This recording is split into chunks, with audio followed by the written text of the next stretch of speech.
Let's bring you the latest coming in from the United Kingdom. The Prime Minister of UK has given a green light to the next step of the roadmap out of lockdown. Pub, gardens, hairdressers and non-essential shops will reopen from April 12th. Progress in the battle against coronavirus has cleared the way for the biggest relaxation yet of lockdown rules in the UK. Boris Johnson has confirmed that he will be going to the pub on April 12th to quote-unquote cautiously but irreversibly raise a pint of beer to himself. I can today confirm that from Monday the 12th of April we will move to step 2 of our roadmap, reopening shops, gyms, zoos, holiday campsites, personal care services like hairdressers, and of course beer gardens and outdoor hospitality of all kinds. And on Monday the 12th I will be going to the pub myself and cautiously but irreversibly raising a pint of beer to my lips. England's citizens will be able to access 2 free rapid virus tests per week. With this, Britain aims at curbing symptom-free virus spread and breaking the chain of transmission. UK's Health Secretary Matt Hancock has urged people to take up the offer. The lateral flow tests will be available at workplaces, community sites, schools and colleges. People will also be able to order delivery of these tests. We still don't know how strong the vaccine shield will be when cases begin to rise, as I'm afraid that they will. And that's why we're saying, please get your vaccine or your second dose when your turn comes.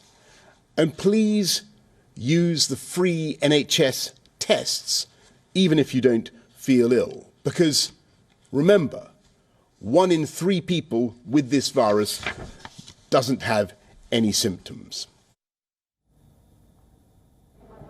The reopening plans are being put out as the vaccination rollout in UK has far outstripped popular holiday destinations such as France. Britain has already given out more than 31 million first vaccine doses and over 5 million second doses. Speaking at a Downing Street press conference, Prime Minister Johnson has also provided an update on the government's reviews into the use of COVID passports and the resumption of international travel. A tentative date of May 17th has been set to relaunch international travel and to cautiously re-emerge from lockdown. International travel is currently banned with a few exceptions. This has created massive pent-up demand for international summer holidays. The UK government has said that the new system will help ensure the vaccine progress is not jeopardized and will also provide clear guidance for travellers.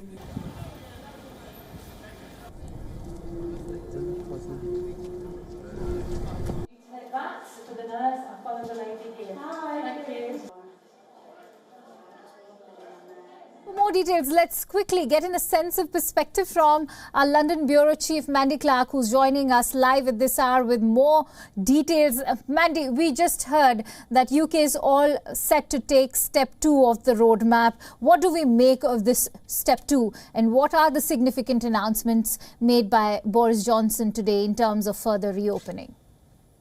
Well, the step 2 is a big, it was on the roadmap, it was expected, but he always said he will review thoroughly. So this is just to reconfirm that on Monday, those non-essential shops are finally open so people can get their haircut, their nails done, go to the gym, all the kind of parts of life that has been missing for ultimately what feels like last year. What is really telling in the announcement today is that he really didn't outline details of international travel. There is an international task force that's still looking at it. There has been mention of this traffic light system where people visiting like green countries deemed green lit, that they wouldn't have to come back. They only have to do COVID tests before and after, but they won't have to self-isolate. Currently, non-essential travel is banned in the UK.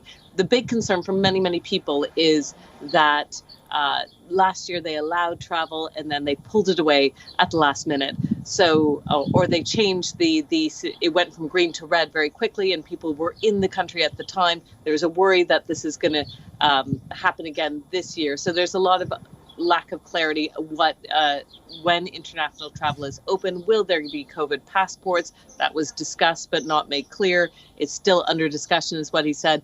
And how is this traffic light system going to work when a country's green? How long is it green for? Is it safe to book that holiday what happens if it turns red. So there's a lot of questions swirling around if international travel is a real possibility at May 17th or not. But quite frankly, most of the world here in the UK at least are very excited just to have those non-essential shops reopen next Monday.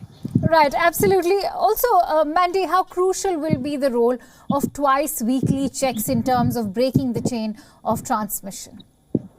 That's really the most essential part of what the government sees as really stopping COVID, because the big worry for them is those variants being able to spread very quickly around the population.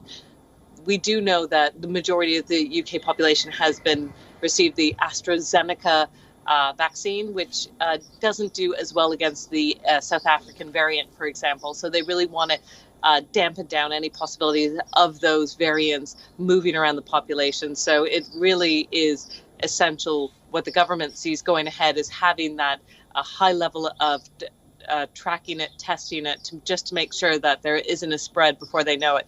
What's interesting is they had a very laissez-faire attitude just a year ago when it came to following and tracing and tracking the disease. They've done a complete 180 and are very much focused and seeing that is the way out of COVID, right, and get the economy back on track.